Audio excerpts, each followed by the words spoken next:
Welcome to another In Wheel Time podcast, a 30-minute mini version of the In Wheel Time car show that airs live every Saturday morning, 8 to 11 a.m. Central.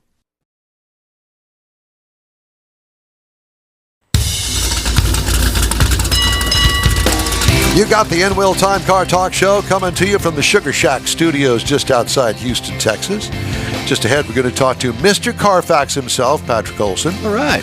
Jeff has the cruise-in calendar, and we'll have stories making automotive news headlines this week coming up in this segment of the In Wheel Time Car Talk Show. Howdy, along with Mike out of this world, Mars. We always need more Jeff Zekin. I'm Don Armstrong. Glad you could join us. Chief Engineer David Ainsley vacationing in the UP of Michigan. His big 3-week vacation once a year. So jealous. And he's in the middle of it. Yeah, you know it. Great weather. Well, we've been talking about car sales, and we touched a little bit on the problems that new car dealers are having. They've got some cars on the lots for sale, like 22 model years that they just can't get rid of. Just found that out. Yeah, we didn't have any clue about that. But Carfax, you've all heard about Carfax. Great service. I think everybody has used them at some time or another. Patrick Olsen joins us. Pat, it's good to see you again, my friend. Thanks for having me, guys. Well, thank you. So what's the state of car sales? Now, I know that you guys generally are into used cars, and you do, and we'll get into all of that in a minute, but you also keep a close tab on what's happening in the new car market, don't you? Absolutely. In fact, it was almost just about a year ago today that we launched new car listings on Carfax, but we've been watching new car trends for years and years. And it's an interesting time. There's more inventory than there's been since COVID, but still not as much as there was before COVID. So it can be a little dicey for both dealers and consumers out there. Well, I got news actually just yesterday, that Stellantis, Chrysler, Dodge, Jeep, Ram, sales down 20% in the last quarter. Holy cow, what's going on there?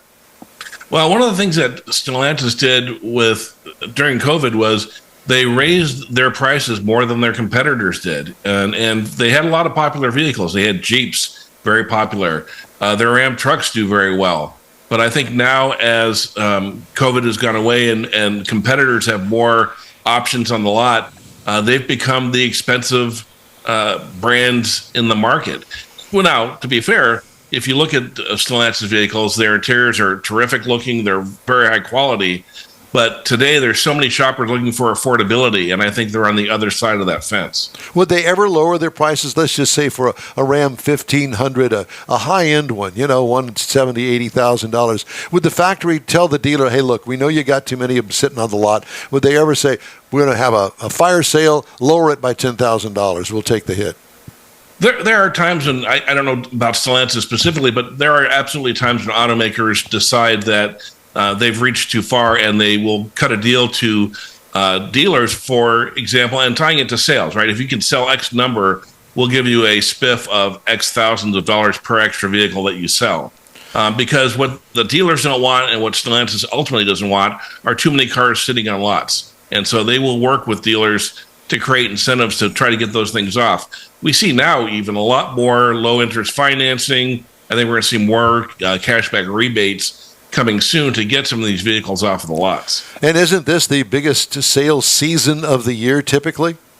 Well, actually, the biggest sales season of the year is around tax day. So your March, April, May is usually the highest selling point of the year. A lot of people take their tax refund and make that their down payment on a car.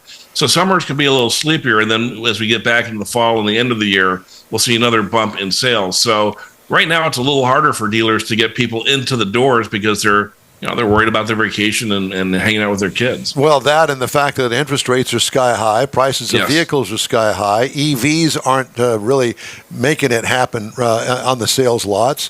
Crossovers, they're the big thing. I mean, there's so many factors in play here. Yeah. Well, what's interesting, you talk about EVs, Tesla sales are down, but everyone else who's not Tesla, their EV sales are way up to 20, 30%.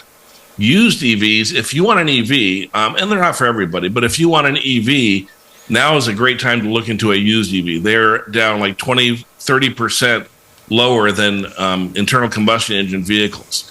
And a part of that is because there's not a lot of infrastructure around to support them. But if you put a charger in at home, they could be a great alternative. Now, when you say EV, is it all electric EV that you're talking about, or some of the hybrids, some of the plug-in EVs? Because there's people that I know that have a Tesla. Come time for that battery to maybe be going out, or hey, keep an eye on it, they traded it or got rid of the vehicles and they went back to an ICE engine car. So I don't know, is that considered, or is that why? Well, I think partly, I think that even now we're still with electric vehicles. When I say EV, I mean pure electric. I think plug-in hybrids are a great sort of bridge between internal combustion to electric. But when I'm talking about EV, I mean pure electric. And, as I said, they certainly aren't for everybody. Mm-hmm. I think a lot of people have discovered that the national level of infrastructure for charging is not where it needs to be, even with the something like 2.5-3 million EVs that are on the road today. And so that, I think, is turning a lot of people off to, I want to, like with a gas car, I can fill it up whenever I want, wherever I want. And that is not the case for a lot of electric vehicles. Exactly.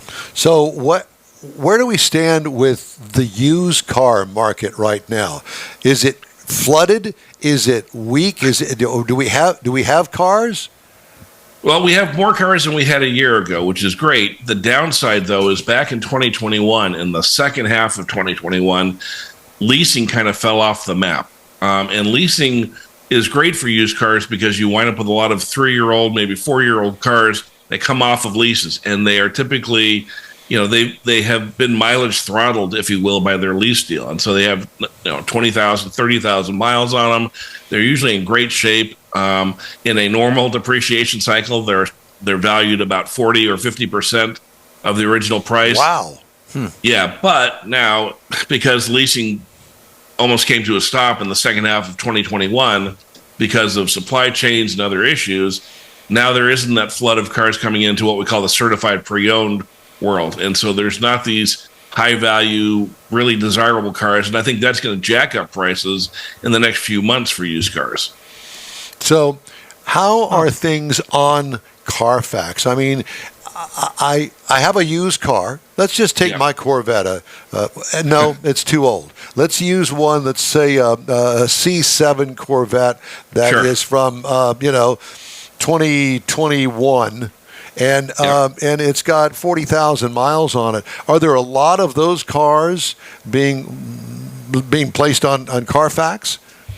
Actually, we do see pretty good inventory from, and again, within the most recent year. So when we look at the last 3 model years, so 23, 22, 21, we've got really good representation on Carfax for that. And the beauty of Carfax, as you guys know, is that you can see how many owners has this had. So like that C7, is it on its first owner or third owner? And I would certainly want one that was on its first owner, someone who's going to baby it. We can tell you whether or not it was a rental car, which the Corvette likely is not. We can tell you if it's been serviced regularly. All these things that you really want to know before you're going to lay down, in the case of a C7, 50, 60 grand for that car. Yeah. Let's talk about the service records of a car. Yeah. How do you find out about the service record of a car? Because I may take my car over to Joe Blow's 5 and dime oil change place. Is he going to report that?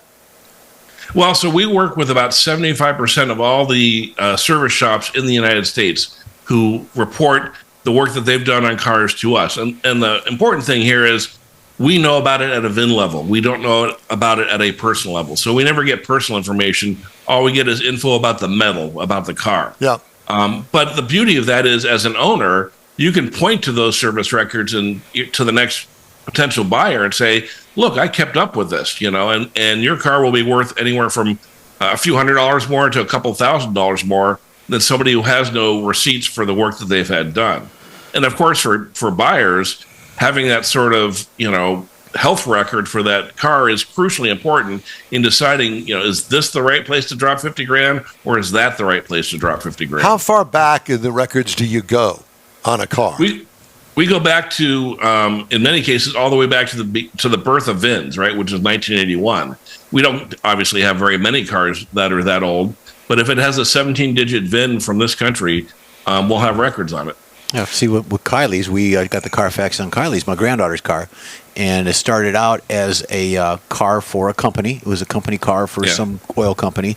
They sold it to an individual, and that individual traded it in and sold it back. So over the course of the car's life, the 10 years, it had 2 owners. Third now, because she owns it. Yeah. And how many miles did it have on it? 32,000. 32,000 miles. So that's pretty good. Mm-hmm. That's great. And typically, company cars, to my knowledge, most company cars, they're taken care of. They get the oil changed. They get the recalls done and that sort of thing. Well, and to that point, there were 2 open recalls on it because of Carfax notification. So she took care of those when she got the car. So it was all above board. Yep, absolutely.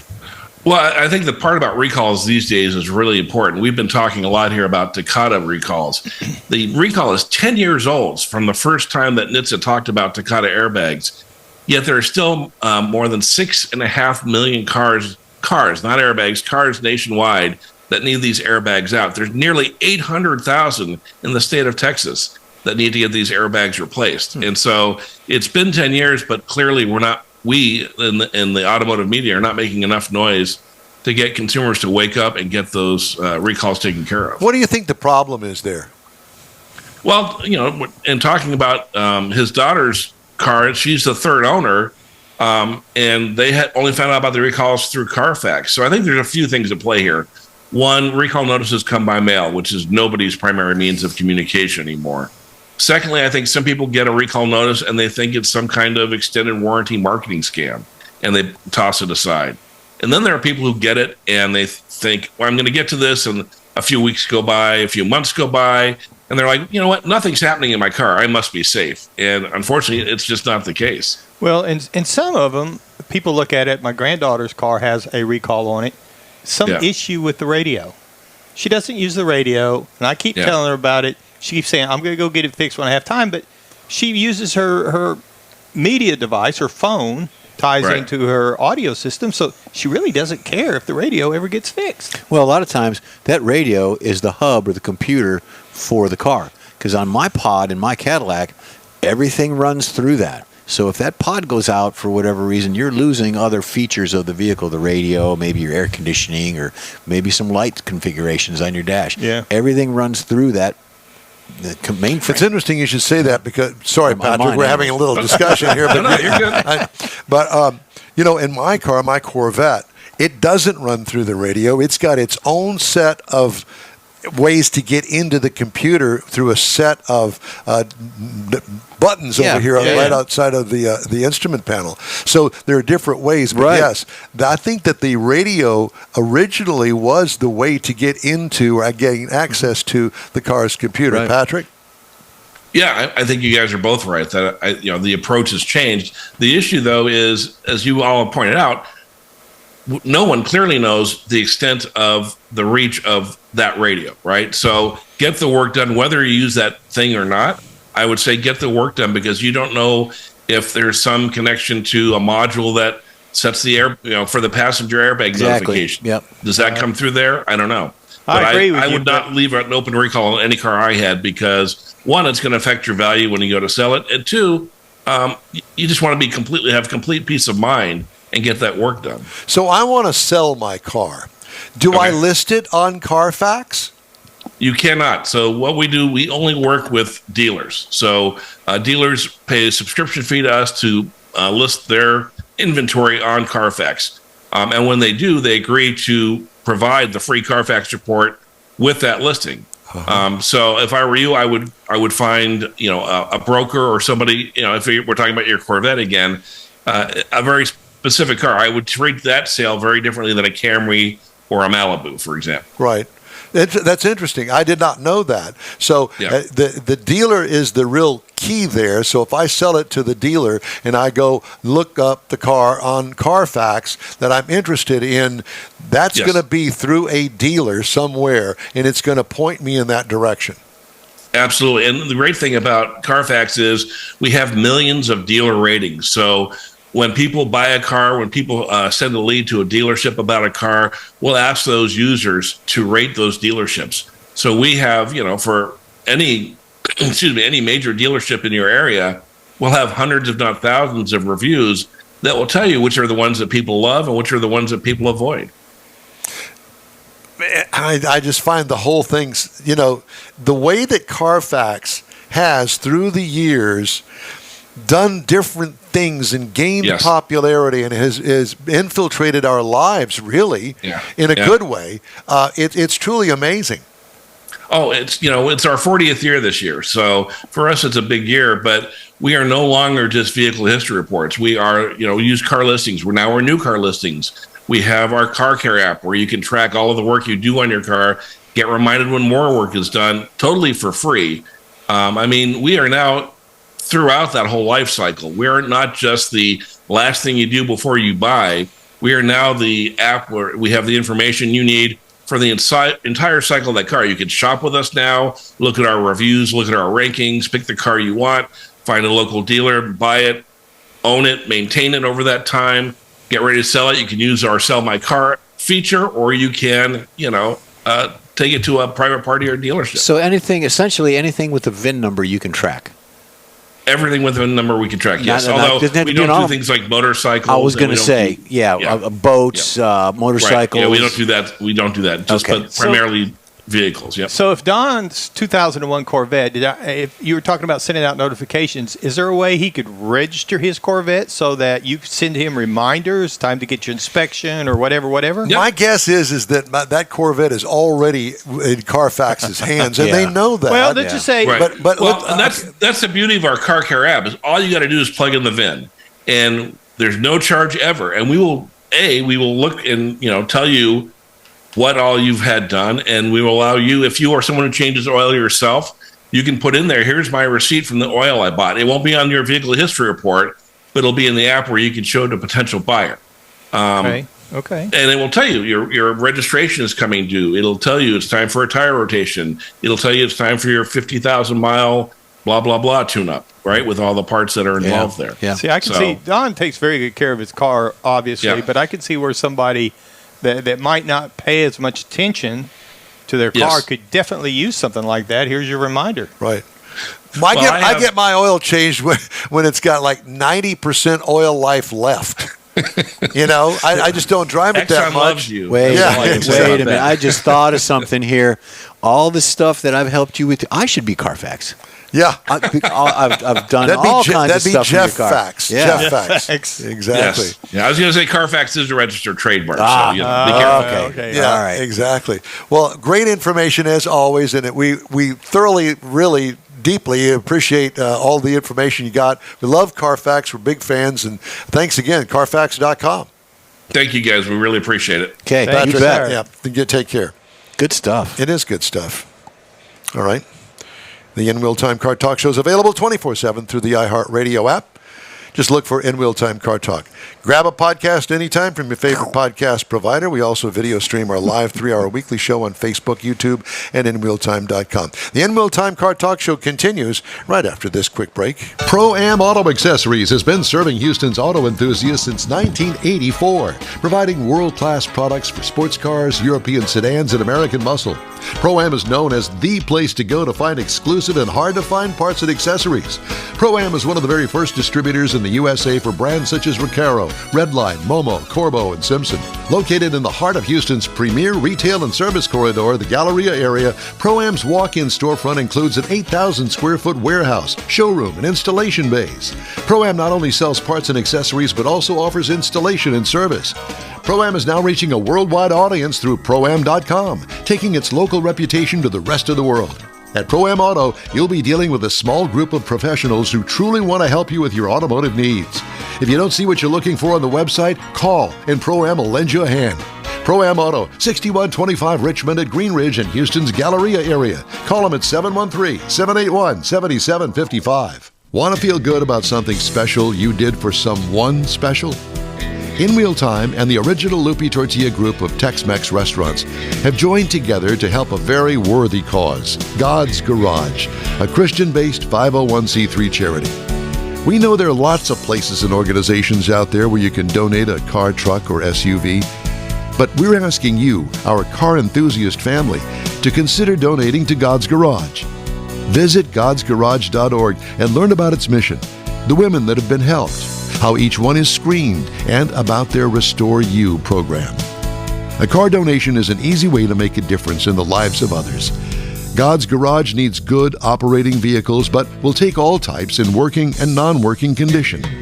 Make your heart and soul feel good by donating your gently used vehicle and help support single mothers, widows, and wives of deployed military at godsgarage.org. Hey, welcome back to the In-Wheel Time Car Talk Show. Jeff helped me. I have to tell this story. I don't think you even told the story. It was 2 weeks ago. 2 weeks ago. Because I had we were going into the studio with band rehearsals that afternoon. Yeah, that's right. So what I did was I'm putting the car away 3 weeks ago after going to Craig's Chrome and Coffee. We'll get to that. You were talking, yeah. And so I look up, and I have the protector in the front windshield, and then the car cover goes over that because I don't want the interior to get any kind of sun in there. Sure. And so I look up, and the visor, the passenger side visor, the light is on in the vanity mirror. Thinking, oh, wait just a minute. Hold on. I can't do that. Simmer down. So I thought, okay, I'm not dealing with this. I looked at it. It's the original one. It's, what is it, 23 years old up there. And so it's been sunshined all to death, and it's coming apart, and it's just a mess. So I thought, okay, well, I'll get on Amazon, see if I can find it. So I get 2 brand new left and right side vanity mirrors and sunshades, right, for the Corvette. You want to guess how much? Under 100.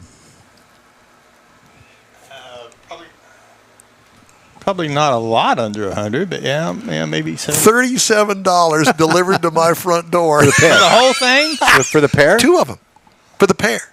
And they look factory brand new with LED lights for the vanity mirror. I got one of them in. The other one I had a little trouble with. Jeff helped me with that. We got that in. So I got 2. Jeff Fax? Yeah. What's that? Jeff Fax? Yeah, Jeff. Fax. I was going to band rehearsal that afternoon. We were going to the studio, and the bat phone was ringing. Beep, beep, beep. To answer it. Hey, what are you doing? Just packing up, doing stuff.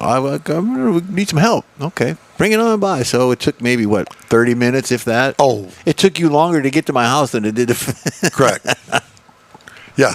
It was a very simple process, and I got 2 new sun visors up in the Corvette now for $37. Yeah, that's the great part. I know. And I looked, and I just bought the cheapest pair because they were all the same. They were all listed as the same with the LED lights and all that stuff. They're cool. With the LED on it, it looks different. Yeah. So now, when I move the sunshade, the light doesn't come on anymore. Yeah. Only when you open the little door for the vanity mirror. When you want it to come on. Yeah, exactly. Time now for the cruise-in calendar. Yeah, today, from 6 p.m. to 9 p.m. tonight, weather permitting, Conrail Cruisers Saturday Night Cruise. It's the Kroger Marketplace parking lot at 341 South Loop, 336 West in Conroe. Also, again, tonight, not very far from there, 6 p.m. to 9 p.m., also is the weekly cruise in Montgomery, Texas. That's at 943 Ava Street in Montgomery. Check them out.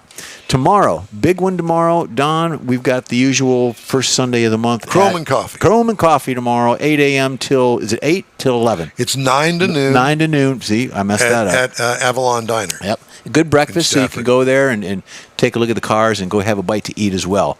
But tomorrow at 10 a.m., the Torqued Houston Cars and Coffee at Nose Cafe at 2120 Spring Stubner in Spring, Texas. 3 p.m. tomorrow, the weekly car meetup in where? Willis.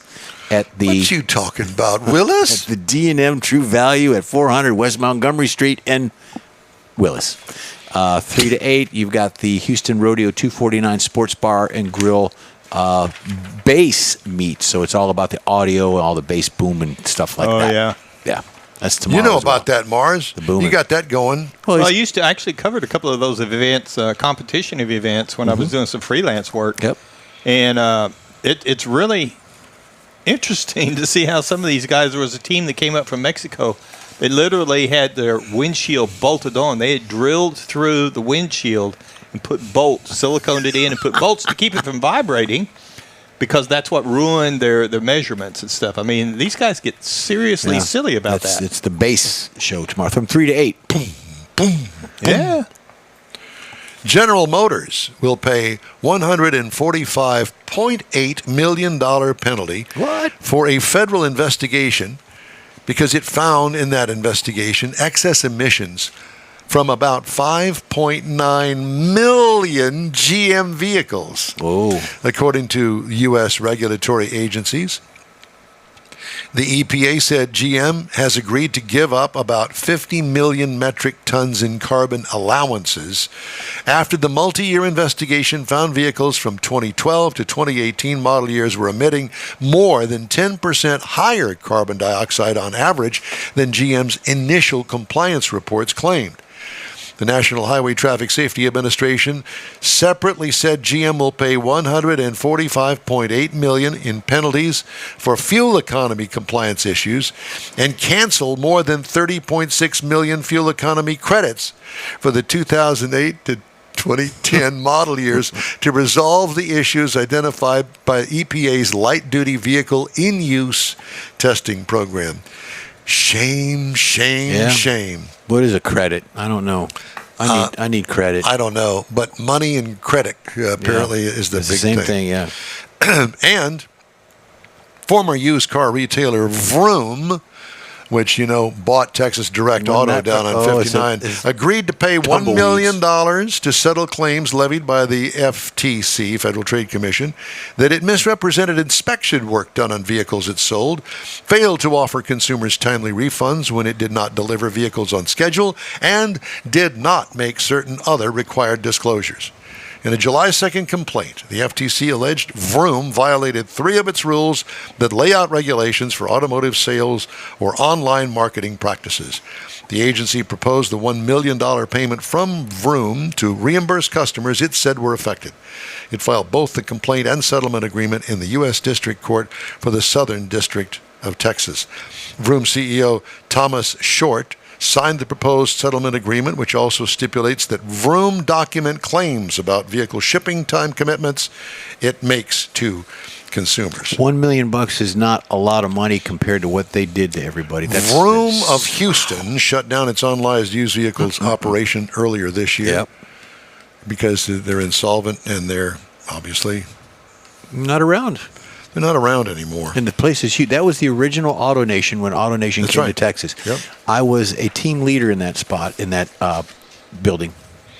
Made a lot of... enemies. No. Good career choices and things through AutoNation. It was good. Good. Glad to hear it. Yep. Hey, we'd love to hear from you. Shoot us an email. The address here is info@inwheeltime.com. More of the In Wheel Time Car Talk Show after this.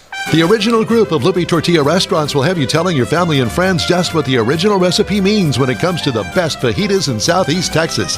Founder Stan Holt invites you to visit the first Lupe Tortilla near I-10 and Highway 6. Here is the original house that inspired the design of all the rest and the original charm that helped make Lupe Tortilla the go-to destination for Houston Tex-Mex. Nothing can compete with the original lime pepper marinade that everyone will agree makes Lupe Tortilla award-winning beef fajitas the best anywhere.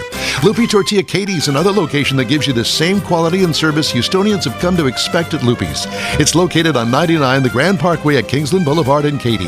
Find yourself in Aggieland? Head to the Lupe Tortilla in College Station. Located just around the corner from Kyle Field, it's a great place to enjoy those famous frozen margaritas before or after the game.